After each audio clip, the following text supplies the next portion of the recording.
Los desposeídos, de Úrsula K. Lewin, Estados Unidos. Capítulo 6. Anarres. Cuando lo mandaron a casa después de 10 días en el hospital, el vecino del cuarto 45 fue a verlo. Era un matemático muy alto y muy delgado. Tenía un estrabismo no corregido, de manera que nunca se podía saber si lo estaba mirando a uno o si uno estaba mirándolo. Él y Shevek habían convivido amigablemente lado a lado en el domicilio del instituto durante un año, sin haber intercambiado jamás una frase entera. Désar entró y miró a Shevek, o al lado de Shevek. ¿Algo?, dijo. Estoy muy bien, gracias. ¿Qué te parece cenar juntos? ¿Contigo?, dijo Shevek, influido por el estilo telegráfico de Désar. De acuerdo. Désar trajo 2 cenas en una bandeja del refectorio del instituto y comieron juntos en el cuarto de Shevek. Hizo lo mismo mañana y noche durante 3 días hasta que Shevek estuvo en condiciones de volver a salir. Shevek no entendía los motivos de esta conducta. Désar no era un hombre afable y las expectativas de la hermandad no significaban mucho para él. Uno de los motivos por los que se mantenía apartado de la gente era sin duda el deseo de esconder su deshonestidad. Tenía un carácter espantosamente perezoso o bien francamente posesivo, pues el cuarto 45 estaba abarrotado de cosas que conservaba sin ningún derecho y ninguna razón. Platos del comedor, libros de las bibliotecas, un juego de herramientas para tallar madera sacado de un almacén de útiles de artesanía, un microscopio traído de algún laboratorio, 8 mantas diferentes, un armario repleto de prendas de vestir, algunas que evidentemente no le servirían a Désar ni le habían servido nunca, otras que parecían cosas que había usado cuando tenía 8 o 10 años. Daba la impresión de que iba a las proveedurías y depósitos y juntaba brazadas de cosas, las necesitase o no. ¿Para qué guardas toda esa chatarra?, le preguntó Shevek la primera vez que Désar le permitió entrar en el cuarto. Désar le clavó una mirada torcida. Abulta, dijo vagamente. El campo de la matemática que Désar había elegido era tan esotérico que nadie en el instituto o en la Federación de Matemáticos podía en realidad comprobar si él progresaba. Por eso, precisamente, había elegido ese campo. Daba por supuesto que los motivos de Shevek eran los mismos. Demonios, decía, trabajar, un buen puesto aquí. Secuencia, simultaneidad, mierda. En algunos momentos Shevek gustaba de Désar y en otros lo detestaba, por las mismas cualidades. Seguía aferrado a él, sin embargo deliberadamente como parte de la resolución que había tomado, cambiar de vida. La enfermedad le había obligado a comprender que si trataba de seguir solo, se derrumbaría definitivamente. Veía esto en términos morales y se juzgaba sin ninguna piedad. Había vivido encerrado en sí mismo en contra del imperativo ético de hermandad. El Shevek de 21 años no era exactamente un mojigato, pues mostraba una moral apasionada y drástica, pero vivía aún ajustado a normas rígidas, el odonianismo simplista que unos adultos mediocres enseñaban a los niños, una prédica internalizada. Había estado actuando mal. Tenía que actuar correctamente. Lo hizo. Se prohibió trabajar en física 5 noches de cada 10. Se ofreció como voluntario para los trabajos del comité administrativo del domicilio del instituto. Asistía a reuniones de la Federación de Física y del Sindicato de Miembros del Instituto. Se incorporó a un grupo que practicaba ejercicios de biorealimentación y de entrenamiento de ondas cerebrales. En el refectorio se obligó a sentarse en las mesas grandes y no en una pequeña con un libro frente a él. Era sorprendente. Daba la impresión de que la gente había estado esperándolo. Lo acogían, lo agasajaban, lo invitaban como compañero de cuarto y camarada. Lo llevaban a pasear con ellos y al cabo de 3 días había aprendido más acerca de Avenay que en todo un año. Iba con grupos de jóvenes alegres a los campos de atletismo, a los centros de artesanía, a las piscinas de natación, a festivales, museos, teatros y conciertos. Los conciertos fueron una revelación, una sorpresa maravillosa. Nunca había ido a un concierto aquí en Avenay, en parte porque pensaba que la música era algo que uno hace, no algo que uno escucha. De niño siempre había cantado o tocado, uno u otro instrumento, en los coros y conjuntos locales. Había disfrutado muchísimo, pero no tenía verdadero talento, y eso era todo cuanto sabía de la música. En los centros de enseñanza se aprendía todo lo necesario para la práctica del arte: canto, métrica, danza, el uso del cepillo, el cincel, el cuchillo, el torno y así sucesivamente. Todo era pragmático. Los niños aprendían a ver, a hablar, a escuchar, a moverse, a manejar. No había una línea divisoria entre las artes y los oficios. El arte no tenía un lugar especial en la vida, era una simple técnica básica de la vida, como el lenguaje. De este modo, la arquitectura había desarrollado desde el principio, y en plena libertad, un estilo coherente, puro y simple, de sutiles proporciones. La pintura y la escultura eran sobre todo elementos de la arquitectura y el urbanismo. En cuanto a las artes de la palabra, la poesía y la narrativa tendían a ser efímeras, a confundirse con el canto y la danza. Solo el teatro se mantenía apañe y solo al teatro lo llamaban el arte, algo completo en sí mismo. Había numerosos elencos regionales e itinerantes de actores y bailarines, compañías de repertorio, muy a menudo con un autor acólito. Representaban tragedias, comedias, improvisadas a medias, pantomimas. Eran tan bienvenidas como la lluvia en las solitarias ciudades del desierto. Eran la gloria del año en cualquier lugar a donde iban. Nacido del aislamiento y del espíritu de solidaridad de los Anarresti, y encarnándolos, el arte dramático había alcanzado una pujanza y una brillantez extraordinarias.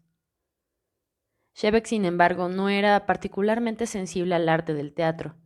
Gustaba del esplendor verbal, pero la actuación misma no le interesaba. Solo en el segundo año de su estancia en Avenay descubrió por fin su arte, el arte que está hecho del tiempo. Alguien lo llevó a un concierto en el sindicato de música. Volvió a la noche siguiente. Iba a todos los conciertos con sus nuevas amistades si era posible, solo si no había otro remedio. La música era una necesidad más urgente, una satisfacción más profunda que la compañía humana. En realidad nunca había conseguido romper su aislamiento esencial, y él lo sabía. No tenía amigos íntimos. Copulaba con varias muchachas, pero copular no era el goce que tenía que ser. Era solo el alivio de una necesidad, de la que luego se sentía avergonzado, pues involucraba a otra persona como objeto. Prefería la masturbación, el camino adecuado para un hombre como él. La soledad lo había atrapado. Estaba condenado por herencia. Ella había dicho: lo primero es el trabajo. Rulac lo había dicho con calma. Ella había enunciado esa realidad, incapaz de cambiarla, de sacarla de la celda fría. Lo mismo le ocurría a él. Anhelaba acercarse a aquellas almas jóvenes y generosas que lo llamaban hermano, pero no podía llegar a ellas ni ellas a él. Había nacido para estar solo, un frío intelectual maldito, un egoísta. El trabajo era lo primordial, pero no lo llevaba a nada. Como el sexo, tendría que haber sido un placer y no lo era. Seguía enredado en los mismos problemas sin avanzar ni un solo paso hacia la solución de la paradoja temporal de To, y menos aún la teoría de la simultaneidad que el año anterior casi había tenido al alcance de la mano, o así lo había pensado al menos. Aquella confianza en sí mismo le parecía inverosímil. Se había considerado capaz a los 20 años de desarrollar una teoría que podría cambiar los fundamentos mismos de la física cosmológica. Evidentemente había estado loco mucho tiempo, mucho antes de la fiebre. Se inscribió en 2 grupos de matemática filosófica, diciéndose que los necesitaba y negándose a admitir que él podía haber encabezado uno u otro tan bien como los instructores. Evitaba a Sabul siempre que podía. En el primer arranque de las 9 resoluciones, se había propuesto conocer mejor a Garb. Garb le respondió lo mejor que pudo, pero el invierno había sido cruel con ella. Estaba enferma y sorda, y senil. Inició un curso y al poco tiempo lo abandonó. Estaba incoherente. Un día apenas reconocía a Šebek y al día siguiente lo llevaba a la rastra a su domicilio para conversar con él toda la noche.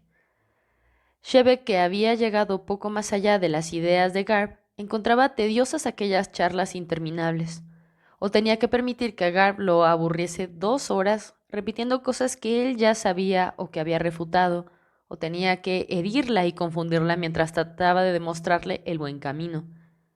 Era un conflicto que superaba la paciencia o el tacto de alguien tan joven, y terminó por evitar a Garb cuando podía, siempre con remordimientos. No había nadie más con quien hablar. Nadie en el instituto sabía bastante de física temporal pura como para sostener una conversación con él. Le hubiera gustado enseñarla, pero todavía no le habían dado una clase en el instituto. Pidió un puesto una vez, pero el sindicato de profesores y estudiantes lo rechazó de plano. No querían enemistarse con Saúl. A medida que avanzaba el año, se acostumbró a distraerse escribiendo cartas a Atro y otros físicos y matemáticos de Urras. Pocas de aquellas cartas eran enviadas. Algunas las rompía él mismo enseguida de escribirlas. Descubrió que el matemático Loai An, a quien había enviado una tesis de 6 páginas sobre la reversibilidad temporal, estaba muerto desde hacía 20 años. No se le había ocurrido leer el prefacio biográfico de la geometría del tiempo de An. Otras cartas que intentó enviar con los cargueros de Urras fueron detenidas por los administradores del puerto de Avenay. El puerto estaba bajo el control directo de la CPD, y como las funciones de la CPD incluían la coordinación de numerosos sindicatos, algunos de los coordinadores necesitaban saber iótico. Esos administradores del puerto, de conocimientos especializados y posición relevante, se aficionaban pronto a la mentalidad burocrática. Decían no automáticamente. Desconfiaban de las cartas a matemáticos, les parecían escritas en código y nadie podía asegurarles lo contrario. Las cartas a los físicos solo eran administradas con la aprobación de Saúl, el asesor, y Saúl no aprobaba ninguna que tratase de temas ajenos a su propia rama, la física secuencial. No es mi competencia, gruñía, empujando a un lado la carta. Shebeck la enviaba de todos modos a los administradores del puerto y la recibían de vuelta con un sello. Denegada la exportación. Planteó el problema en la Federación de Física, a cuyas asambleas Saúl rara vez se molestaba en asistir. Nadie allí daba importancia a la necesidad de una libre comunicación con el enemigo ideológico. Algunos sermonearon a Shebeck por trabajar en un campo tan arcano que, como él mismo admitía, no había nadie que lo dominara, ni siquiera en su propio mundo. Pero es un campo nuevo, arguyó Shebeck, con lo que no llegó a ninguna parte. Si es nuevo, compártelo con nosotros, no con el propietariado. Cada trimestre desde hace un año he tratado de dar un curso. Siempre decís que no hay demanda suficiente. ¿Le tenéis miedo porque es nuevo? Nadie lo apoyó, los dejó enfurecidos. Seguía escribiendo cartas a Urras aun cuando nunca las enviaba. El hecho de escribir para alguien que comprendía, que hubiera podido comprender, le permitía escribir, pensar. De otro modo no era posible. Transcurrían las décadas y los trimestres. 2 o 3 veces al año llegaba la recompensa, una carta de Atro u otro físico de Aio o tú, una carta larga, de escritura apretada, con argumentaciones profusas, teoría pura desde el saludo hasta la firma. Pura, intensa y abstrusa física temporal, matemático-ética, cosmológica, escrita en un idioma que él no sabía hablar por hombres que no conocía, ferozmente empeñados en combatir y destruir sus teorías, enemigos de su mundo, rivales, extraños, hermanos. Durante unos días después de recibir una de estas cartas, estaba irascible y radiante, trabajaba día y noche. Las ideas le brotaban como de un manantial. Luego, poco a poco, con arrebatos y luchas desesperados, volvía a la tierra, al suelo seco, árido. Terminaba su 3er año en el instituto cuando murió Garb. Pidió hablar en el servicio fúnebre, que se celebraba como de costumbre en el lugar donde el muerto había trabajado. En este caso, en una de las salas de conferencia en el edificio del laboratorio de física. Fue el único orador. No asistió ningún estudiante. Hacía 2 años que Garb no enseñaba. Estaban allí unos pocos miembros veteranos del instituto y el hijo de Garb, de mediana edad, que era químico agrícola en el noreste.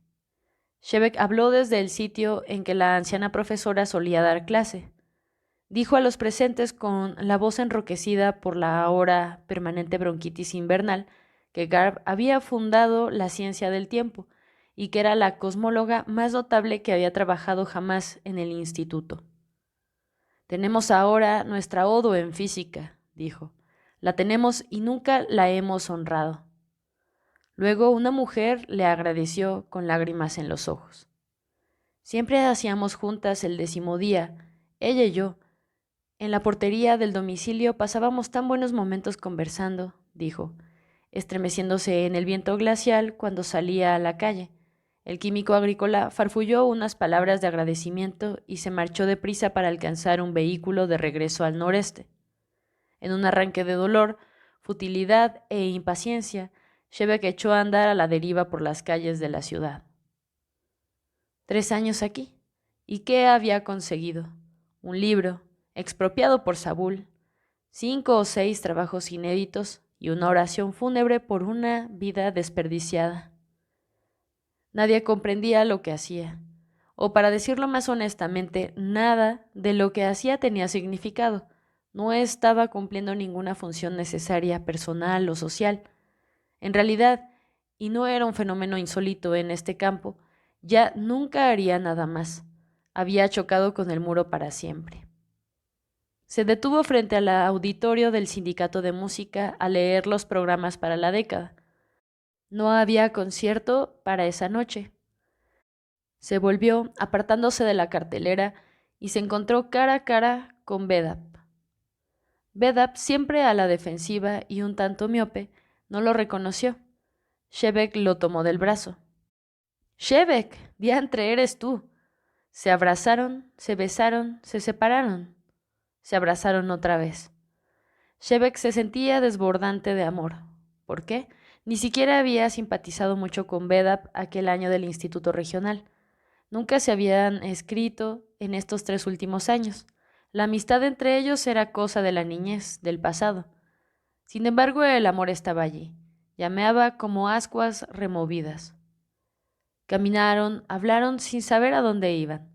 Las calles anchas de Avenay estaban silenciosas en la noche invernal. En las bocacalles la luz empañada de los faroles era un estanque de plata y la nieve seca revoloteaba allí como cardúmenes de peces diminutos que perseguían sus propias sombras. El viento soplaba áspero y frío detrás de la nieve. Los labios entumecidos y el castañeo de los dientes entorpecían la conversación. Alcanzaron el omnibus de las 10, el último, para el instituto. El domicilio de Bedap quedaba lejos, en la margen este de la ciudad, un largo viaje en el frío. Bedap inspeccionó el cuarto 46 con un asombro irónico. —Pero, Shev, vives como un podrido aprovechado Urrasti. Vamos, no exageres. Señálame algo excrementicio.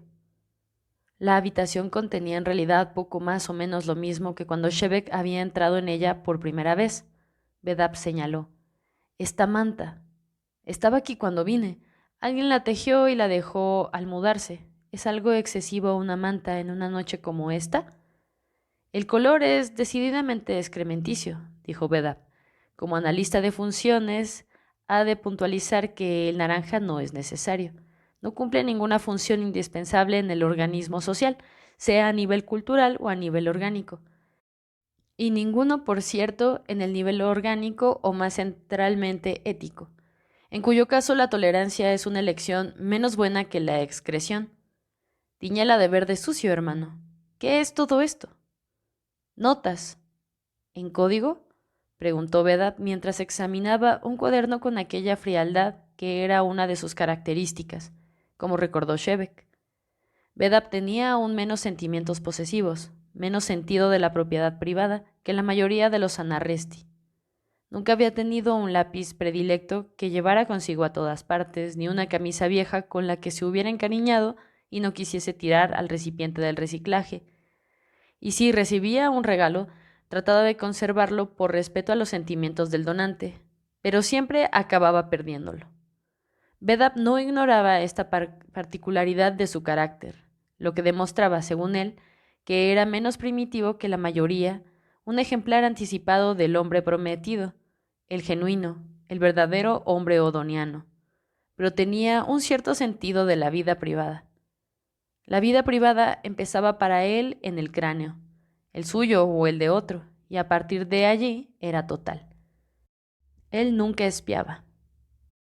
¿Te acuerdas de aquellas cartas disparatadas que escribíamos en el código cuando estabas en el proyecto de replantación forestal? Esto no es código, es iótico. ¿Lo has aprendido? ¿Por qué escribes en iótico? Porque nadie en este planeta entiende lo que trato de decir, o no quiere entender. La única persona que entendía murió hace 3 días. ¿Sabul ha muerto? No, Garb, Sabul no ha muerto, tiene suerte. ¿Cuál es el problema? ¿El problema con Sabul? Mitad envidia, la otra mitad incompetencia. Tenía entendido que su libro sobre la casualidad era excelente. Tú lo dijiste. Así lo pensaba hasta que leí las fuentes. Son todas ideas Surrasti, no nuevas. Además, en 20 años no se le ha ocurrido un solo pensamiento, ni darse un baño. ¿Qué tal andan tus propios pensamientos?, preguntó Beda, poniendo una mano sobre los cuadernos y observando a Shebek por debajo de las cejas. Bedab tenía los ojos pequeños y ligeramente estrábicos, una cara fuerte, un cuerpo robusto. Se comía las uñas y ese hábito de años las había reducido a franjas diminutas en las puntas de los dedos gruesos y sensibles. Es inútil, dijo Shebek, sentándose en la plataforma de la cama. Me equivoqué de campo. Bedab sonrió. ¿Tú? Creo que al final de este trimestre pediré otro puesto. ¿Para hacer qué? Me da lo mismo. Enseñanza, ingeniería. Tengo que salir de la física. Bedab se sentó en la silla del escritorio, se mordió una uña y dijo, eso me suena raro. Me he dado cuenta de mis limitaciones. No sabía que tuvieras ninguna. En física, quiero decir, tenías toda clase de limitaciones y defectos, pero no en física. Yo no soy un temporalista, lo sé, pero no necesitas saber nadar para reconocer un pez. No necesitas brillar para reconocer una estrella. Shebek miró a su amigo y soltó lo que nunca había sido capaz de decirse claramente a sí mismo. He pensado en el suicidio. A menudo. Este año. Parece el mejor camino. No creo que te lleve más allá del sufrimiento. Shebek sonrió, rígido. ¿Te acuerdas de eso? Vívidamente. Fue una conversación muy importante para mí, y para Takeber y Trin, creo. ¿De veras? Shebek se levantó. No había sitio allí para dar más de 4 pasos, pero no podía quedarse quieto. Fue importante para mí entonces, dijo, deteniéndose en la ventana. Pero he cambiado, aquí. Hay algo malo aquí, no sé qué es. Yo sé, dijo Bedab. El muro. Te has topado con el muro. Shebek se volvió con una mirada asustada. ¿El muro? En tu caso, el muro parece ser Sabul. Sabul y quienes lo respaldan en los sindicatos de ciencias y en la CPD. En lo que a mí atañe, hace 4 décadas que estoy en Avenay, 40 días. Bastante para saber que si paso aquí 40 años, no habré logrado nada, absolutamente nada. De lo que quiero hacer, el mejoramiento de la institución científica en los centros de aprendizaje. A menos que las cosas cambien, o a menos que me una a los enemigos. ¿Los enemigos? Los hombrecillos, los amigos de Sabul, la gente que está en el poder. ¿De qué estás hablando, Dap? No tenemos ninguna estructura de poder. ¿No? ¿Qué da fuerza a Sabul? No una estructura de poder, un gobierno. Esto no es Urras, al fin y al cabo. No, no tenemos gobierno, no tenemos leyes, de acuerdo. Pero hasta donde yo sé, las ideas nunca fueron manejadas por leyes y gobiernos, ni siquiera en Urras. Si lo hubieran estado las ideas de Odo no habrían sido posibles ni el odonianismo habría llegado a ser un movimiento mundial. La vía más eficaz para destruir las ideas no es reprimirlas sino ignorarlas. Y eso es precisamente lo que nuestra sociedad hace. Sabul te usa cuando puede y cuando no te impide publicar, enseñar hasta trabajar. ¿verdad? En otras palabras, tiene poder sobre ti. ¿De dónde lo saca? No de una autoridad constituida, no existe ninguna. No de la excelencia intelectual, que no la tiene. La saca de la cobardía innata de la mente humana común, la opinión pública. Saúl es parte de esa estructura de poder y sabe cómo usarla, la autoridad inadmitida, inadmisible que gobierna a la sociedad odoniana y sofoca el pensamiento del individuo. Shebek apoyó las manos en el antepecho de la ventana, mirando hacia afuera, hacia la oscuridad, a través del cristal empañado. Al fin dijo: «Desvarías, Dap». «No, hermano. Estoy en mi sano juicio. Lo que enloquece a la gente es tratar de vivir fuera de la realidad. La realidad es terrible, puede matarte. Si le das tiempo te matará sin ninguna duda. La realidad es dolor. Tú lo dijiste, pero las mentiras, las evasiones de la realidad, todo eso te enloquece. Las mentiras hacen que pienses en matarte». Shebek se volvió y lo miró de frente. «Pero no puedes hablar en serio de un gobierno, aquí». Las definiciones de tomar gobierno, el uso legal del poder para mantener y extender el poder, sustituye legal por rutinario, y tienes a Saúl y el sindicato de la instrucción y la CPD. La CPD. La CPD es ya ahora básicamente una burocracia anarquista. Al cabo de un momento Shebek se rió, con una risa no muy natural, y dijo: «Bueno, vamos, Dap. Esto es divertido, pero un poco enfermizo, ¿no?» Shebek, ¿pensaste alguna vez que lo que el modo analógico llama enfermedad, malestar, descontento, alineación, analógicamente también podría llamarse dolor? Lo que tú decías cuando hablabas de dolor, del sufrimiento, y que tienen una determinada función en el organismo, lo mismo que el dolor. «No», dijo Shebek con violencia. «Yo hablaba en términos personales, en términos espirituales. Pero hablaste de sufrimiento físico, de un hombre que se moría de quemaduras. Y yo hablo de sufrimiento espiritual, de gente que ve malgastado su talento, su trabajo, su vida, de mentes bien dotadas sometidas a mentes estúpidas, de la fortaleza y el coraje estrangulados por la envidia, la ambición de poder, el miedo al cambio. El cambio es libertad, el cambio es vida. ¿Hay algo más básico en el pensamiento odoniano? Pero ya nada cambia. Nuestra sociedad está enferma, tú lo sabes. Tú sufres esa misma enfermedad. Es la enfermedad suicida. Ya basta, Dap. Acaba. Bedap no dijo más. Empezó a morderse la uña del pulgar, metódica y pensativamente. Shebek volvió a sentarse en la plataforma del lecho y hundió la cabeza entre las manos. Hubo un largo silencio. La nieve había cesado. Un viento seco, obscuro, sacudía el cristal de la ventana. La habitación estaba fría, ninguno de los dos se había quitado el gabán. «Mira, hermano», dijo Shebek al fin, «no es nuestra sociedad lo que frustra la creatividad del individuo, es la pobreza de Anarres. Este planeta no fue hecho para albergar una civilización. Sí, dejamos de ayudarnos unos a otros. Si no renunciamos a nuestros deseos personales por el bien común, nada, nada en este mundo estéril puede salvarnos. La solidaridad humana es nuestro único bien». Solidaridad, sí, aún en Urras, donde la comida cae de los árboles. Aún allí decía Odo que la solidaridad humana es nuestra única esperanza. Pero hemos traicionado esa esperanza, hemos permitido que la cooperación se transforme en obediencia. En Urras gobierna la minoría, aquí la mayoría, pero es un gobierno. La conciencia social ha dejado de ser una cosa viva para transformarse en una máquina de poder manejada por burócratas. Tú o yo podríamos ofrecernos como voluntarios y ser elegidos para trabajar en la CPD dentro de unas décadas. ¿Nos convertiría eso en burócratas, en patrones? No se trata de los individuos de la CPD, chef. La mayoría de ellos se parecen a nosotros. Se nos parecen demasiado. Bien intencionados, ingenuos. Y no es solo la CPD, es en todo Anarres.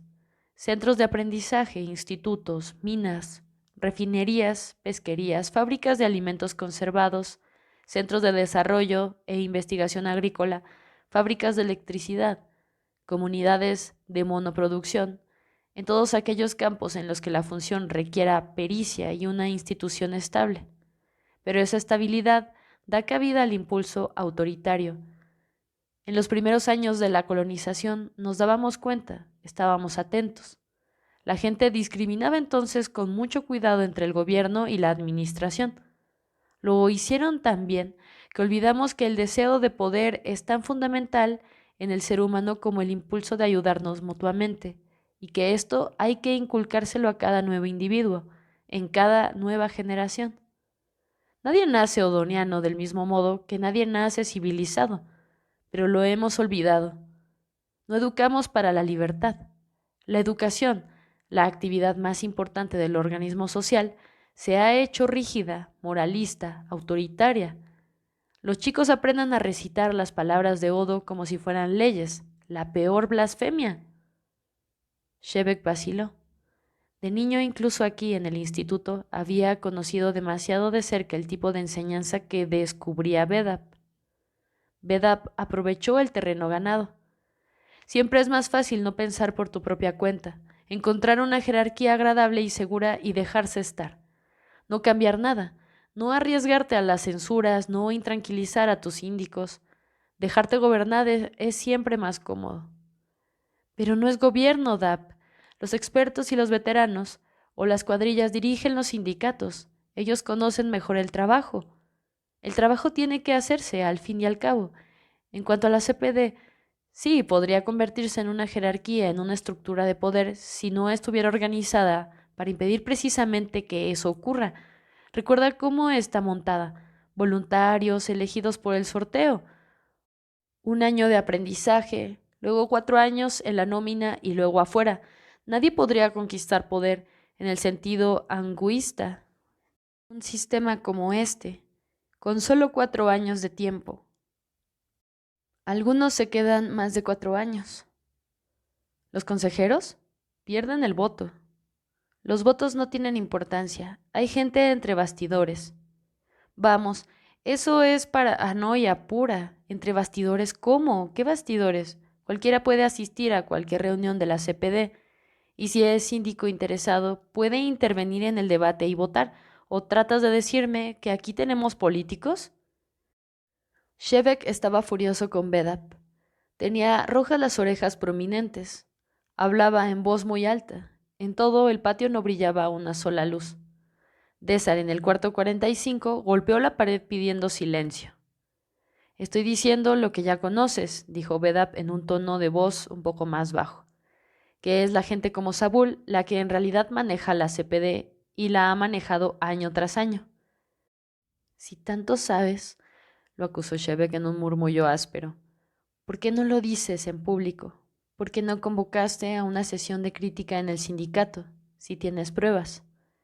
Si tus ideas no pueden soportar el juicio público, no me las cuchichees aquí a medianoche.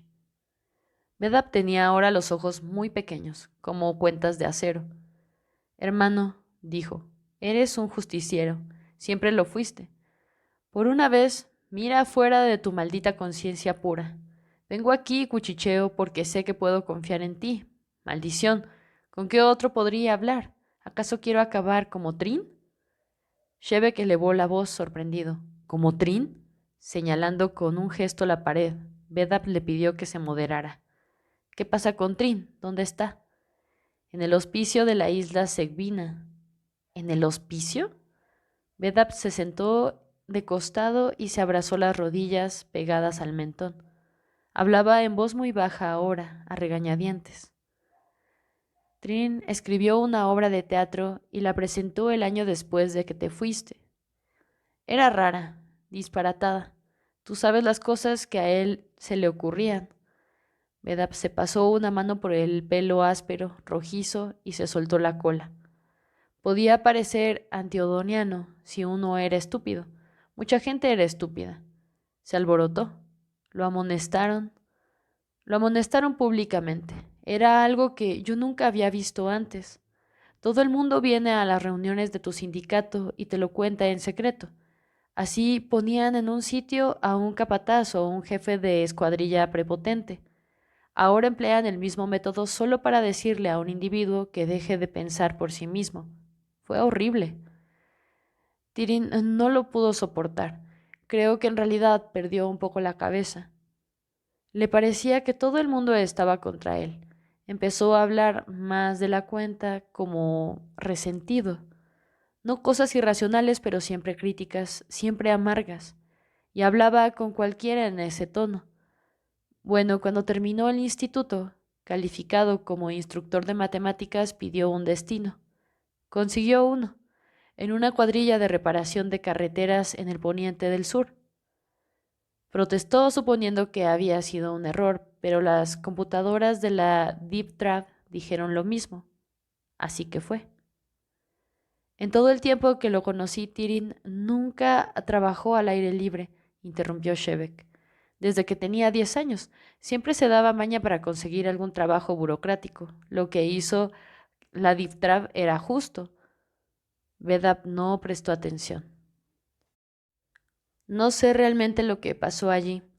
Me escribió varias veces y cada vez le habían asignado otro puesto de trabajo, siempre trabajos físicos en comunidades pequeñas y lejanas. Escribió que dejaba el puesto y que volvía al poniente del norte a verme. No volvió. Dejó de escribir. Lo encontré al fin por intermedio de los archivos del trabajo de Avenay. Me enviaron una copia de la oficina y la última entrada era clarísima. Terapia, Isla Segvina. Terapia. ¿Había asesinado a alguien, Tyrion? ¿Había violado a alguien? ¿Por qué otras cosas te mandarían al hospicio? Nadie te manda al hospicio, tú mismo pides que te manden. No me hagas tragar esa mierda, dijo Vedab con una furia repentina. Él nunca pidió que lo mandaran allí. Ellos lo enloquecieron y ellos mismos lo mandaron allí. Es de Tyrion de quien te estoy hablando. Tyrion, ¿te acuerdas de él? Lo conocí antes que tú. ¿Qué crees que es el hospicio? ¿Una cárcel? Es un albergue. Si hay criminales y desertores crónicos es porque han pedido ir allí, porque allí no hay presiones ni castigos. Pero, ¿quién es esa gente de la que siempre hablas? Ellos. Ellos lo enloquecieron. Y lo demás. Estás tratando de decir que todo el sistema social es nefasto, que en realidad ellos, los perseguidores de Tyrion, tus enemigos, somos nosotros, el organismo social. Si puedes quitarte a Tyrion de la conciencia como un desertor crónico, no tengo más que decirte, respondió Vedab, sentándose encorvado en la silla. Había en su voz un dolor tan evidente, tan simple, que la indignación de Shevek cesó de pronto. Ninguno de los dos habló durante un rato. Será mejor que me vaya a casa, dijo Vedab, desdoblándose con dificultad y poniéndose en pie. Tienes 1 hora de caminata desde aquí, no seas estúpido. Bueno, he pensado, ya que... No seas estúpido. Está bien. ¿Dónde está el cagadero? A la izquierda, tercera puerta. Cuando volvió, Vedab propuso dormir en el suelo, pero como no había alfombra y solo tenían una manta, la idea era estúpida, como opinó Shevek con voz monótona. Los dos estaban hoscos y malhumorados, doloridos como si hubiesen peleado a puñetazos sin haber agotado toda la furia que llevaban dentro. Shevek desenrolló el colchón y la ropa de cama y se acostaron. Cuando apagaron la lámpara, una obscuridad plateada penetró en el cuarto. La penumbra de una noche ciudadana cuando hay nieve en la calle y la luz resplandece débilmente. Hacía frío. Cada uno sentía con gratitud el calor del cuerpo del otro. Retiro lo que dije de la manta. Escucha, Dap, no tenía intención de... Oh, por la mañana hablaremos de eso. Está bien. Se acercaron todavía más. Shevek se puso boca abajo y al cabo de 2 minutos se quedó dormido.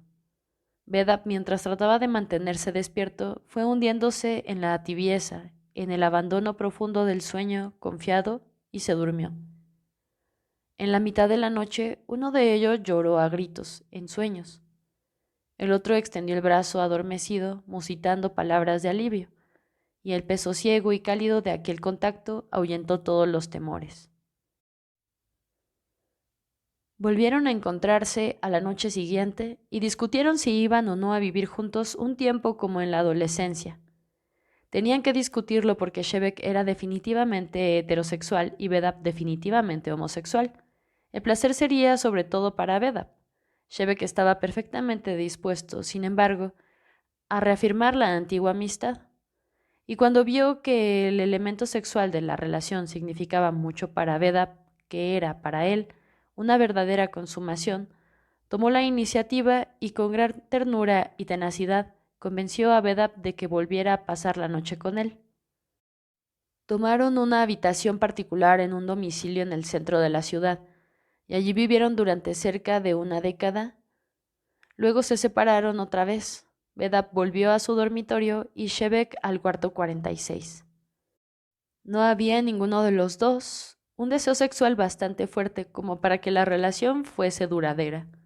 No había hecho más que confirmar una mutua confianza. Sin embargo, Shebek se preguntaba a veces, mientras seguía viendo a Vedap casi a diario, qué era lo que le gustaba de su amigo y por qué confiaba en él. Las opiniones actuales de Vedap le parecían detestables y además las repetía una y otra vez hasta el aburrimiento. Discutían con ferocidad cada vez que se encontraban. A menudo, al separarse de Vedap, Shebek se acusaba a sí mismo por haberse aferrado a una lealtad desmedida y juraba con furia no volver a ver a Vedap. Pero lo cierto era que le gustaba mucho más Vedap el hombre que Vedap el niño. Inepto, obstinado, dogmático, destructivo.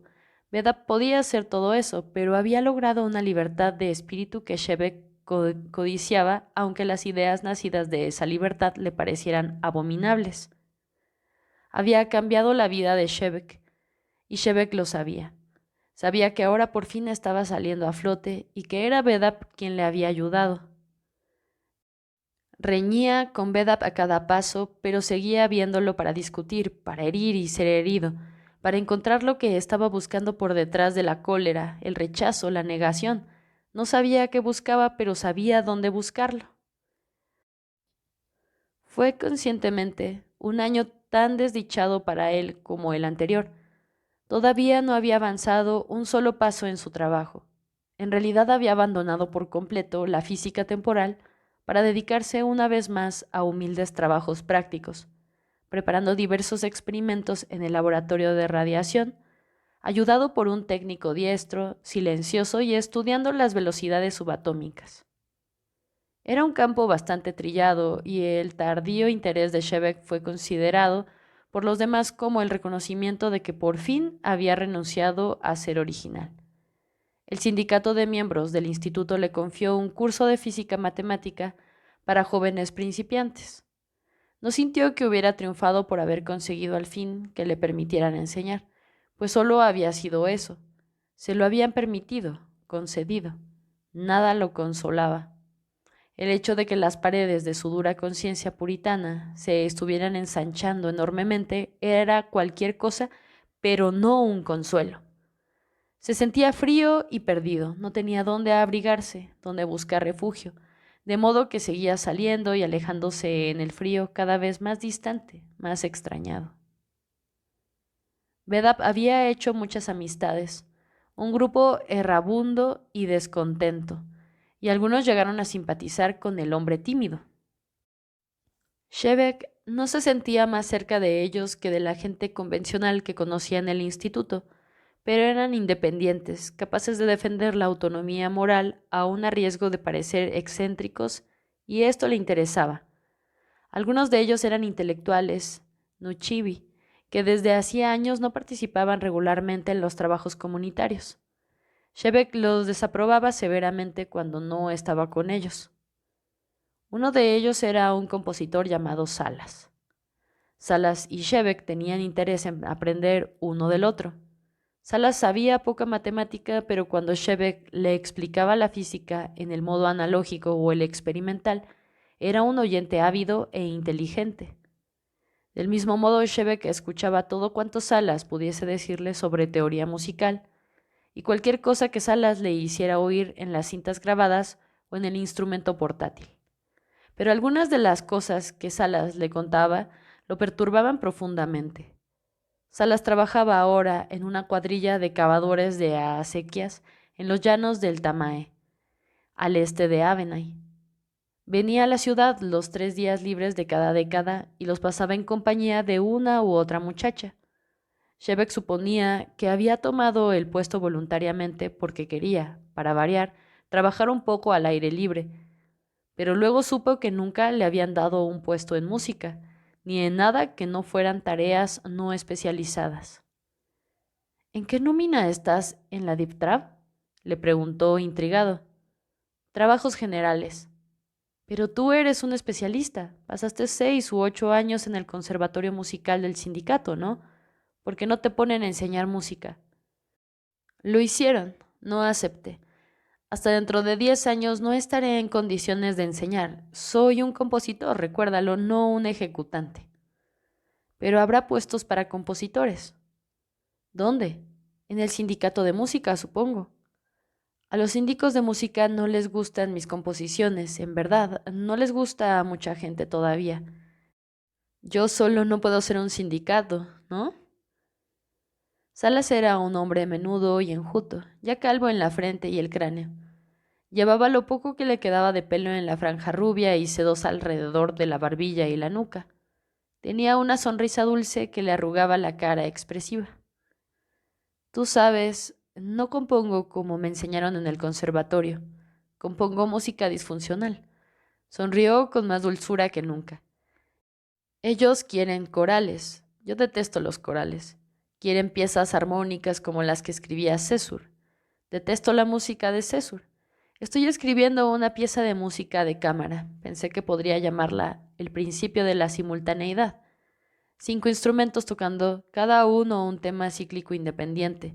Nada de casualidad melódica. El desarrollo se apoya enteramente en la relación de las partes. Una nueva armonía, muy hermosa. Pero ellos no la oyen, no quieren oírla, no pueden.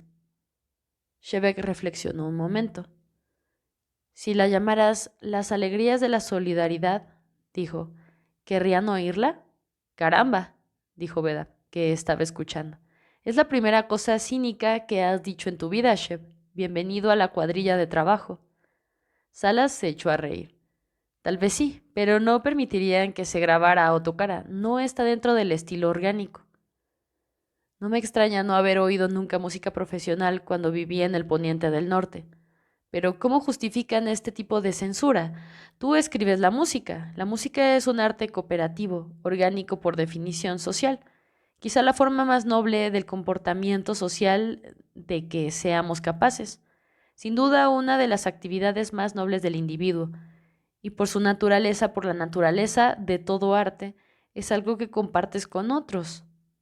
El artista comparte algo con otros. Y esto es la esencia misma de lo que nace. Digan lo que digan tus síndicos, ¿cómo justifica la DIPTRAB que no te den un puesto en tu propio campo? No quieren compartirla, dijo Salas con buen humor. Los asusta. Bedap habló en tono más grave. Pueden justificarlo porque la música no es algo útil. Cavar acequias es importante, tú lo sabes. La música es simple decoración. El círculo se ha cerrado alrededor del utilitarismo más ruin. Hemos renegado de la complejidad, la vitalidad, la libertad de invención e iniciativa que eran el alma misma del ideal odoniano. Hemos retrocedido a la barbarie. Si es nuevo, escapa. Si no puedes comerlo, tíralo. Shebeck pensó en su propio trabajo y no encontró nada que decir. A pesar de todo, no podía aceptar las críticas de Bedap. Bedap le había hecho comprender que él, Shebeck, era un auténtico revolucionario, pero tenía la convicción profunda de que era revolucionario por crianza y educación, como Odoniano y como Anarresti. No podía rebelarse contra su sociedad, porque esa sociedad, inteligentemente concebida, era ella misma una revolución permanente, un proceso continuo. Para corroborar la validez y la fuerza de esa sociedad bastaba con que uno actuara sin temor al castigo y sin esperar recompensa. que actuara desde el centro del alma. Bedap y algunos de sus amigos habían resuelto salir de vacaciones juntos por una década e ir de excursión al Nez Eras. Habían convencido a Shevek de que los acompañara. A Shevek le agradaba la perspectiva de 10 días en las montañas, pero no la de 10 días escuchando a Bedap. La conversación de Bedap se parecía excesivamente a las sesiones de crítica, la actividad comunal que menos le había gustado siempre, en las que todo el mundo se levantaba y se quejaba de los defectos estructurales de la comunidad y por lo común de los defectos de carácter de los vecinos. Cuanto más se acercaban las vacaciones, menos lo atraían. No obstante, se metió un cuaderno en el bolsillo para poder apartarse y fingir que trabajaba, y fue en busca de los otros. Se reunieron detrás del paradero de camiones de Punta del Oeste a primera hora de la mañana, 3 mujeres y 3 hombres. Shevek no conocía a ninguna de las mujeres y Bedap le presentó solo a 2. Cuando se pusieron en camino rumbo a las montañas, se encontró al lado de la tercera. «Shevek», dijo él. Ella dijo, «Ya sé». Shevek comprendió que sin duda la había conocido antes en alguna parte y que tendría que saber cómo se llamaba. Las orejas se le pusieron rojas. «¿Te estás haciendo el gracioso?», le preguntó Bedap, acercándose por la izquierda. «Takeber estaba con nosotros en el Instituto del Poniente del Norte. Hace 2 años que vive en Avenay. ¿No os habéis visto nunca hasta ahora?» «Yo lo vi un par de veces», dijo la joven, y se rió de Shevek. Tenía la risa de una persona a quien le gusta comer bien, una boca grande, infantil. Era alta y más bien delgada, de brazos torneados y caderas anchas. La cara trigueña, inteligente y alegre. No era muy bonita. Tenía en los ojos una zona oscura, no la opacidad de los ojos oscuros y brillantes, sino algo abismal, casi como ceniza fina, negra, profunda, muy suave.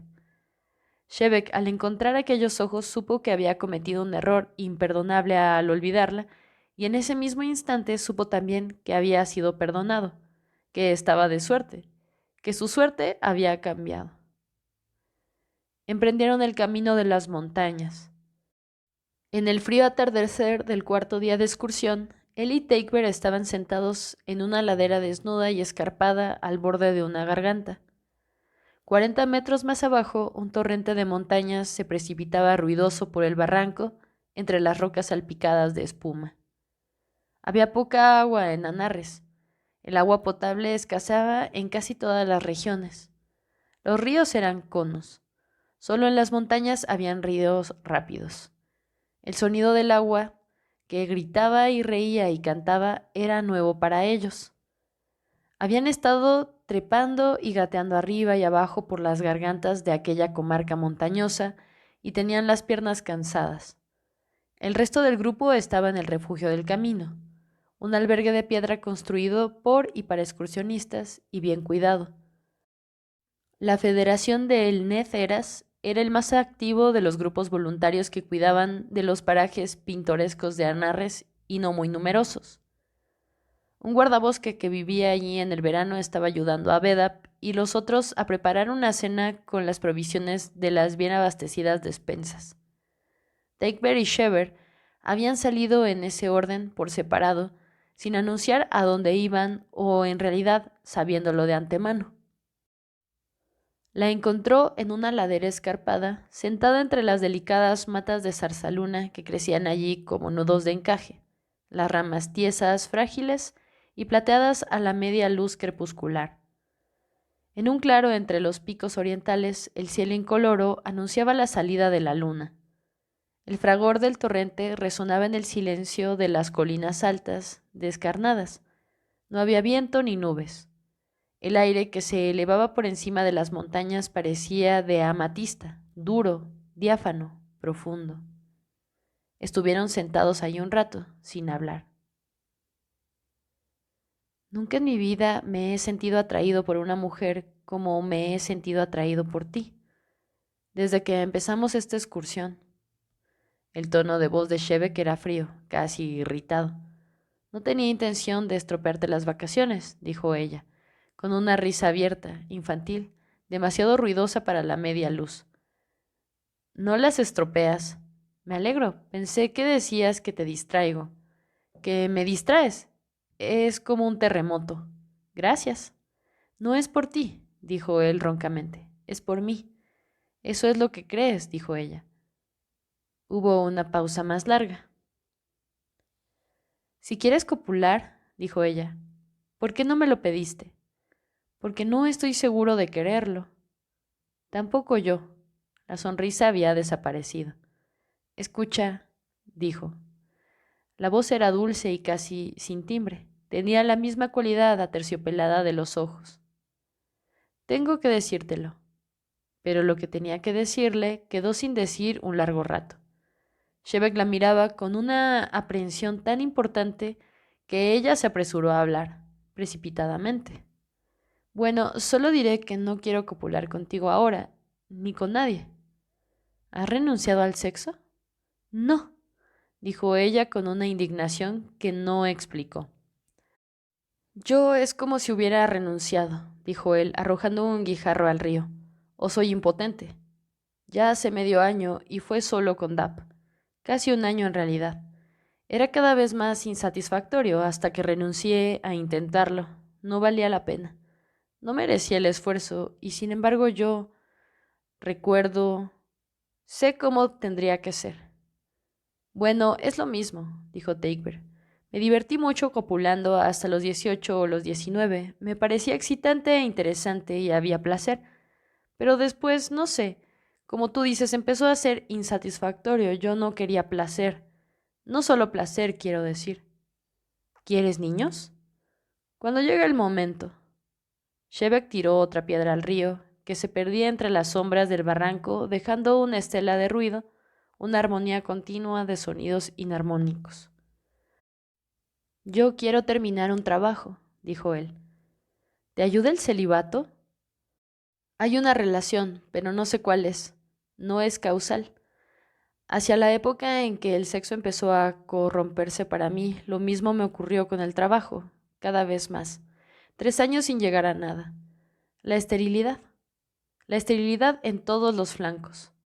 Hasta donde alcanza la vista se extiende el desierto infértil, bajo el resplandor implacable de un sol despiadado, un páramo sin vida, sin huellas, sin accidentes, sin sustancia, sembrado con los huesos de infelices caminantes. Takeber no se rió. Dejó escapar un quejido de risa, como si le doliera. Shebeck trató de verle la cara. Detrás de la cabeza oscura de Takeber, el cielo era duro y claro. ¿Qué tiene de malo el placer, Takeber? ¿Por qué no lo quieres? No tiene nada de malo, y en realidad lo quiero, solo que no lo necesito. Y si tomo lo que no necesito, nunca tendré lo que en realidad necesito. ¿Qué necesitas? Ella miró para abajo, al suelo, rascando con la uña la superficie de una roca. No dijo nada. Se inclinó hacia adelante para arrancar una ramita de zarzaluna, pero no la arrancó. Se limitó a acariciarla, a palpar el tallo velludo y la hoja frágil. Shebeck notó la tensión de los movimientos de ella, como si luchara tratando de contener o refrenar una tormenta de emociones para poder hablar. Cuando habló, lo hizo en voz baja y un poco áspera. Necesito el vínculo, dijo, el verdadero, cuerpo y mente y todos los años de la vida, nada más, nada menos. Alzó la vista y lo miró con desafío, quizá con odio. En Shebeck crecía misteriosamente la alegría, como el sonido y el olor del agua que se alzaban en la oscuridad. Tenía una sensación de infinitud, de claridad completa como si hubiera sido liberado. Detrás de la cabeza de Takeber el cielo resplandecía a la luz de la luna. Los picos flotaban límpidos y plateados. Sí, es eso, dijo distraídamente, como si no advirtiera que estaba hablándole a alguien. Decía lo que le venía a la cabeza, pensativo. Yo nunca lo vi. En la voz de Takeber había aún un leve resentimiento. Nunca tuviste que verlo. ¿Por qué no? Supongo que porque nunca te pareció posible. ¿Posible? ¿Qué quieres decir? ¿La persona? Shebek lo pensó. Estaban sentados en casi 1 metro de distancia, abrazándose las rodillas porque empezaba a hacer frío. El aire les llegaba a la garganta como agua helada y flotaba entre ellos como un vapor ligero a la creciente claridad de la luna. La noche que lo vi, dijo Teichberg, fue la noche antes de que te fueras del Instituto de Poniente del Norte. Hubo una fiesta, ¿recuerdas? Algunos nos quedamos levantados y conversamos toda la noche. Pero eso fue hace 4 años y tú ni siquiera sabías mi nombre. El rencor había desaparecido de su voz. Parecía querer disculparlo. ¿Tuviste en mí, entonces, lo que yo he visto en ti en estos últimos 4 días? No sé, no sabría decirlo. No era solo algo sexual, ya me había fijado en ti antes, de ese modo. Esto era diferente. Te vi a ti, pero no sé lo que tú ves ahora, y no sabía realmente qué veía entonces. No te conocía bien, no te conocía nada, solo que cuando hablaste me pareció ver claro en ti, en el centro. Pero podías haber sido muy diferente, eso no sería culpa tuya, al fin y al cabo, añadió. Solo supe que veía en ti lo que yo necesitaba, no únicamente lo que quería. Y has estado 2 años en Avenay y nunca... ¿Nunca qué? Era todo cosa mía, todo en mi cabeza. Tú ni siquiera sabías mi nombre. Una persona sola no puede hacer un vínculo. ¿Y tenías miedo de que si venías a mí yo quizá no quisiera el vínculo? No era miedo. Sabía que tú eras una persona a quien no se podía forzar. Bueno, sí tenía miedo. Tenía miedo de ti, no de cometer un error. Sabía que no era un error, pero tú eras... tú. No te pareces a la mayoría de la gente, ¿sabes? Te tenía miedo porque sabía que eras mi igual, concluyó Teichberg con vehemencia. Pero un momento después dijo muy suavemente con ternura. En realidad no importa, Shebek, ¿sabes? Era la primera vez que Teichberg lo llamaba por el nombre. Se volvió a ella y dijo, tartamudeando, ahogándose casi. ¿No importa? Primero me enseñas lo que importa, lo que realmente importa, lo que he necesitado toda mi vida y luego me dices que no importa. Estaban frente a frente ahora, pero no se habían tocado. ¿Es eso lo que necesitas entonces? Sí, el vínculo, la posibilidad. ¿Ahora para toda la vida? Ahora y para toda la vida. Vida, dijo el torrente precipitándose piedras abajo en la fría obscuridad. Cuando Shebek y Teichberg volvieron de las montañas se mudaron a una habitación doble. No había ninguna libre cerca del instituto, pero Teichberg sabía de una no demasiado distante en un antiguo domicilio del norte de la ciudad. Para conseguir el cuarto fueron a verla a la administradora de manzanas. Avenay estaba dividido en unos 100 distritos administrativos llamados manzanas. Una tallista de lentes que trabajaba en su casa y mantenía a 3 niños de corta edad. Guardaba el fichero de viviendas en el estante alto de un armario para que no lo alcanzaran los niños. Vio que la habitación estaba registrada como vacante. Shebek y Teichberg la registraron como ocupada y firmaron. Tampoco la mudanza fue complicada. Shebek llevó una caja con papeles y la manta anaranjada. Teichberg tuvo que hacer 3 viajes.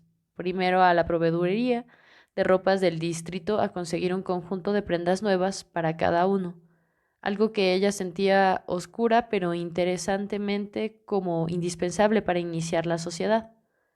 Luego fue a su antiguo dormitorio, una vez en busca de ropas y papeles, y otra con Shebek para llevarse una cantidad de objetos curiosos. Complejas formas concéntricas de alambre que se movían y se transformaban lentamente hacia adentro cuando las colgaba del techo. Las había hecho con restos de alambres y las herramientas del depósito de material de artesanía, y las llamaba ocupantes del espacio deshabitado. Una de las dos sillas del cuarto estaba decrépita, de modo que la llevaron al taller de reparaciones, donde consiguieron una sólida. Con esto completaron el mobiliario. La nueva habitación tenía el techo alto, lo que la hacía aireada y con espacio de sobra para los ocupantes. El domicilio se levantaba en una de las colinas bajas de Avenay y el cuarto tenía una ventana esquinada que recibía el sol de la tarde con vista a la ciudad, las calles y las plazas, los tejados, el verde de los parques y más allá las llanuras. La vida en común después de la larga soledad, el goce abrupto, pusieron a prueba la estabilidad de Shebeck y de Teichberg. En las primeras décadas, Shebeck tenía arranques salvajes de exaltación y de angustia. Ella tenía excesos de mal humor. Los dos eran ultrasensibles y poco experimentados. La tensión se disipó poco a poco, mientras iban conociéndose. El hambre sexual persistía como un deleite apasionado. El deseo de comunicación se renovaba en ellos diariamente porque se satisfacía diariamente. Ahora era claro para Shebeck, y le hubiera parecido un desatino pensar de otra manera, que los años de desdicha en esta ciudad habían sido parte de esta gran felicidad presente, pues lo había llevado a ella, preparado para ella. Todo cuanto le había ocurrido era parte de lo que ocurría ahora. Teichberg no veía aquella obscura concatenación de efecto, causa, efecto, pero ella no conocía la física temporal. Veía el tiempo ingenuamente como un camino que se extendía allá adelante. Uno caminaba hacia adelante y llegaba a algún lugar. Si tenía suerte, llegaba a un lugar al que valía la pena llegar. Pero cuando Shebeck retomó esa metáfora y la expuso en su propio lenguaje, explicando que si el pasado y el futuro no llegaban a ser parte del presente por obra de la memoria y la intención, no había, en términos humanos, ningún camino, ningún lugar a donde ir. Ella asintió antes que él hubiera explicado la mitad de la teoría. Exactamente, dijo. Eso es lo que estuve haciendo los últimos 4 años. No es todo suerte, solo en parte. Tenía 23 años, medio menos que Shebeck. Había crecido en una comunidad agrícola, Valle Redondo, en el noreste. Era un paraje aislado y antes de ir al Instituto de Poniente del Norte había trabajado más duramente que la mayoría de los jóvenes Anarresti. En Valle Redondo apenas había gente para hacer las tareas más indispensables, y como los índices de producción eran allí mínimos dentro de la economía general, las computadoras de la Deep Trab no lo tenían en cuenta. A los 8 años, Teichberg había trabajado en el molino 3 horas diarias, separando la paja y las piedras del grano de Holum, luego de 3 horas de escuela. Poca de la enseñanza práctica que había recibido de niña tenía como objeto el enriquecimiento personal. Había sido parte de la lucha de la comunidad por la supervivencia. En las épocas de siembra y cosecha todos los mayores de 10 y los menores de 60 trabajaban en los campos el día entero. A los 15, se había ocupado de coordinar los programas de trabajo en las 400 parcelas agrícolas de Valle Redondo y había ayudado a la dietista en el refectorio de la ciudad. No había nada fuera de lo común en todo esto y Teichberg no lo recordaba a menudo, pero había contribuido, sin duda, a modificar ciertos aspectos de su carácter y opiniones. Shebeck se alegraba de haber hecho su parte de Klejish, porque Teichberg despreciaba a la gente que evitaba los trabajos físicos. Míralo, Atián, decía, lloriqueando y gimiendo porque ha conseguido un puesto de 4 décadas en la cosecha de raíces de Holum. Es tan delicado como un huevo de pez. ¿Habrá tocado alguna vez la suciedad? Teichberg no era particularmente caritativa y tenía un temperamento violento. Había estudiado biología en el Instituto Regional de Poniente del Norte, con suficiente éxito como para decidir trasladarse al Instituto Central y seguir estudiando allí. Al cabo de un año había solucionado un puesto en un nuevo sindicato. Estaban montando un laboratorio para estudiar el mejoramiento y la propagación de los peces comestibles en los 3 océanos de Anarres. Cuando le preguntaban qué hacía, respondía: soy genetista ictícola. Le gustaba el trabajo. combinaba dos elementos que ella valoraba: la investigación minuciosa, concreta y una meta específica. Sin un trabajo de este tipo no se habría sentido satisfecha. Pero no le bastaba. La mayor parte de lo que pasaba por la mente y el espíritu de Teichberg tenía poco que ver con la genética de los peces. El interés que sentía por los paisajes y las criaturas vivas era apasionado. Ese interés, débilmente expresado por las palabras amor a la naturaleza, le parecía a Shebeck algo mucho más vasto que el amor. Hay almas, pensaba, a las que nunca se les ha cortado el cordón umbilical, que nunca se desprenden del seno del universo. Esas almas no ven en la muerte a un enemigo, desean pudrirse y transformarse en humus. Era extraño ver a Teichberg tomar en la mano una hoja o hasta una piedra. Se transformaba en una prolongación de la hoja o la piedra, o ellas en una prolongación de Teichberg. Le mostró a Shebeck los estanques de agua marina en el laboratorio, 50 o más familias de peces, grandes y pequeños, parduzcos y llamativos, elegantes y grotescos. Shebeck estaba fascinado y un poco intimidado. En los océanos de Anarres abundaba la vida animal que faltaba en la tierra. En aquellos mares incomunicados durante millones de años, las formas de vida habían evolucionado siguiendo distintos cursos. Eran de una variedad prodigiosa. Nunca se le había ocurrido a Shebeck que la vida pudiera proliferar con tanto ímpetu, con tanta exuberancia, que la exuberancia fuera quizá la cualidad esencial de la vida. En la tierra, las plantas crecían bien, a su manera, ralas y espinosas, pero los animales que habían intentado respirar al aire oxigenado renunciaron al proyecto cuando el clima del planeta entró en una era milenaria de polvo y sequedad. Las bacterias sobrevivían, muchas de ellas litófagas, y habían unos cuantos centenares de especies de lombrices y crustáceos. El hombre se adaptó con cautela y peligro a esta ecología precaria. Si pescaba, pero sin una excesiva codicia, y si cultivaba utilizando desechos orgánicos como fertilizantes, podía adaptarse, pero no pudo adaptar a ningún otro ser vivo. No había pasto para los herbívoros, no había herbívoros para los carnívoros, no habían insectos que fecundaran las flores. Los árboles frutales importados eran siempre fertilizados a mano. Para no poner en peligro el delicado equilibrio de la vida, no introdujeron de hurras ninguna especie animal. Solo fueron los colonos y tan expurgados por fuera y por dentro que llevaron consigo solo un mínimo de fauna y de flora privadas. Ni siquiera la pulga había llegado a Narres.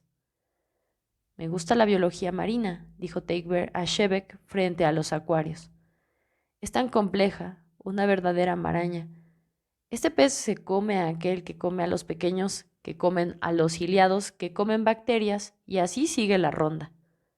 En la Tierra no hay más que 3 familias, todas invertebradas, si descontamos al hombre. Nosotros los Anarrestia estamos artificialmente aislados. En el viejo mundo hay 18 familias de animales terrestres. Hay clases, como los insectos, que tienen tantas especies que nunca han podido contarlas, y algunas de esas especies tienen poblaciones de miles de millones. Piensa en eso. Por donde mires, animales, otras criaturas que comparten contigo el aire y la tierra, hacen que te sientas tanto más unipane. Siguió con la mirada la curva fugitiva de un pequeño pez azul a través del estanque en sombras. Shebeck, absorto, seguía el rastro del pez y el rastro de los pensamientos de Teichberg.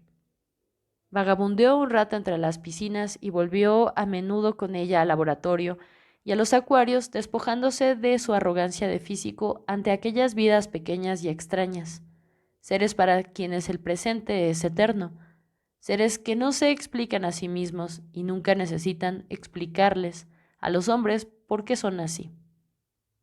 La mayoría de los Anarresti trabajaban de 5 a 7 horas diarias, con 2 a 4 días libres cada década.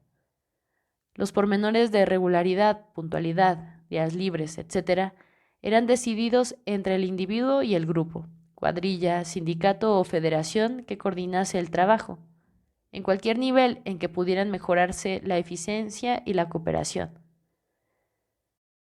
Takeber investigaba también por cuenta de ella, pero el trabajo y los peces tenían sus propias e imperiosas demandas. Pasaba de 2 a 10 horas diarias en el laboratorio sin jornadas de descanso. Shebeck tenía a la sazón 2 puestos docentes, un curso de matemática avanzada en un centro de aprendizaje y otro en el instituto. Los dos eran matutinos y volvía al cuarto al mediodía. Por lo general, Takeber aún no había regresado. El edificio estaba en silencio. El sol no había dado aún la vuelta hasta la doble ventana que miraba al sur y al oeste y dominaba la ciudad y las llanuras. La habitación estaba fresca y en sombras. Los delicados móviles concéntricos suspendidos del techo a distintas alturas se movían con la introvertida precisión, el silencio y el misterio de los órganos corporales o los procesos de la mente. Shebeck se sentaba a la mesa debajo de las ventanas y se ponía a trabajar, leyendo o haciendo notas o cálculos. Poco a poco entraba el sol, los rayos pasaban por encima de los papeles que estaba sobre la mesa, por encima de las manos sobre los papeles e inundaban el cuarto de luz. Y Shebeck trabajaba.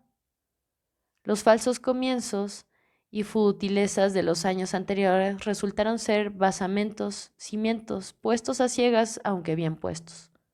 Sobre ellos, metódica y cautelosamente, pero con una habilidad y una certeza que no parecían venir de él, sino de un conocimiento que pasaba por él, que lo usaba como vehículo.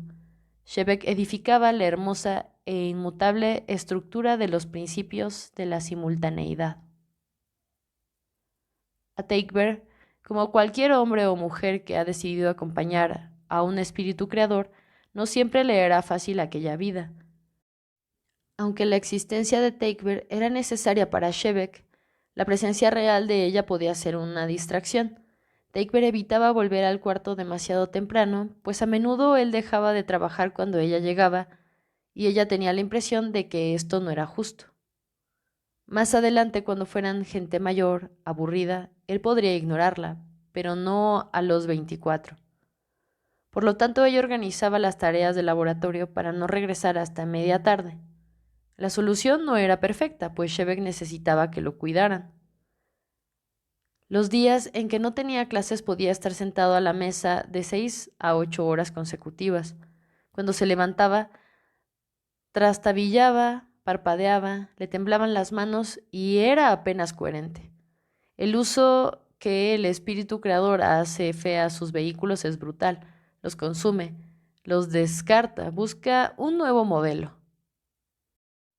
Para Takeber no habían repuestos, y cuando veía de qué forma despiadada se servía de Shebeck, protestaba.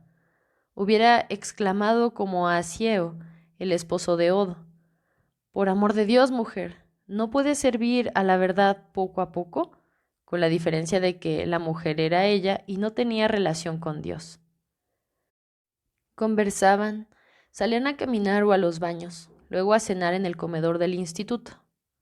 Después de la cena había reuniones o un concierto, o veían a los amigos Bedap y Salas y otros del mismo círculo, Dessar y gente del instituto, colegas y amigos de Takeber. Pero las reuniones y los amigos pertenecían a un orden periférico. Para ellos la participación social o sociable no era necesaria. Les bastaba la sociedad de ellos mismos y podían ocultarlo. Sin embargo, no parecía ofender a los otros. Al contrario, quizá, Bedap, Salas, Dessar y el resto acudían a ellos como gente sedienta que acude a un manantial. Los otros eran periféricos para ellos, pero ellos eran centrales para los demás. No porque hicieran mucho. No eran ni más benevolentes ni conversadores más brillantes que otros, y sin embargo sus amigos los querían, dependían de ellos, y siempre les llevaban regalos, las pequeñas ofrendas que circulaban entre esta gente que no poseía nada y lo poseía todo: una bufanda tejida a mano, un trozo de granito tachonado de rubíes, una vasija torneada en el taller de la Federación de Alfareros, un poema sobre el amor, un juego de botones tallados en madera, una caracola del mar Sorruba. Le daban el regalo a Takeber diciendo: «Ten, esto podría gustarle a Shakeber como pisapapeles», o a Shebek diciendo, ten, a Takeber quizá le guste este color. Dando trataban de participar de lo que Shebek y Takeber compartían y también celebrar y alabar.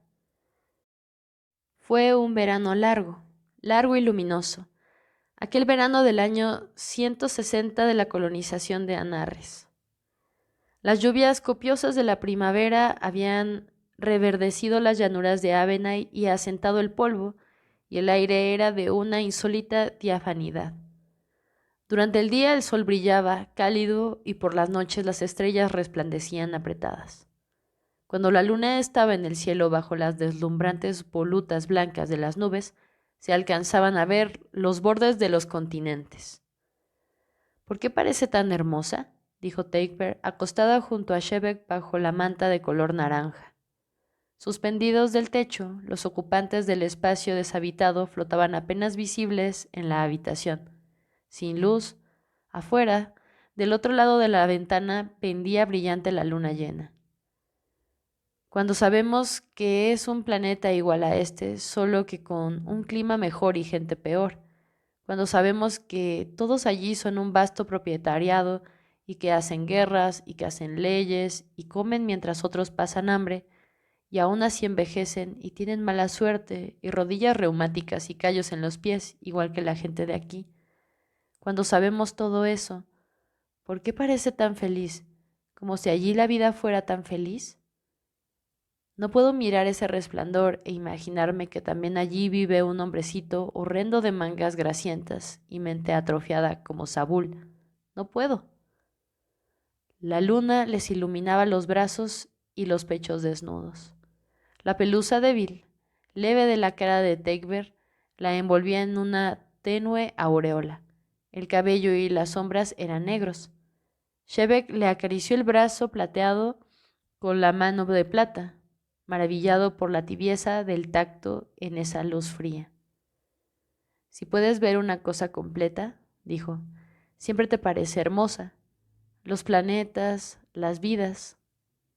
Pero de cerca un mundo es tierra y piedras, y día a día la vida es un trabajo duro, te cansas, te pierdes. Necesitas distancia, intervalo. Para ver qué hermosa es la tierra hay que verla como la luna. Para ver qué hermosa es la vida hay que contemplarla desde la altura de la muerte. Eso está muy bien para hurras. Dejémosla allí y que sea la luna. Yo no la quiero, pero me alzaré sobre la tumba para mirar la vida desde allá arriba y decir, ¡qué maravillosa! Quiero verla toda en el centro mismo, aquí, ahora. Me importa un bledo la eternidad. No tiene nada que ver con la eternidad, dijo Shebek, sonriendo. Un delgado y velludo hombre de plata y sombra. Todo cuanto necesitas para ver la totalidad de la vida es verla como mortal. Yo moriré, tú morirás. ¿Cómo podríamos amarnos si no fuera así? El sol se apagará. ¿Qué otra cosa lo mantiene brillante? Ah, tu charla, tu maldita filosofía. ¿Charla? No es charla, no es razón. Es el tacto de la mano, estoy tocando la totalidad, la tengo. ¿Cuál es la luz de la luna? ¿Cuál es Takeber? ¿Cómo voy a temer a la muerte cuando la tengo, cuando tengo en mis manos la luz? Hablas como un propietario, musitó Takeber. Corazón amado, no llores. No estoy llorando, tú estás llorando. Estas son tus lágrimas. Tengo frío, la luz de la luna es fría. Acuéstate. Un estremecimiento le recorrió el cuerpo a Shebek cuando ella lo abrazó. Tengo miedo, Takeber, murmuró. Hermano, alma querida, silencio. Durmieron abrazados esa noche, muchas noches.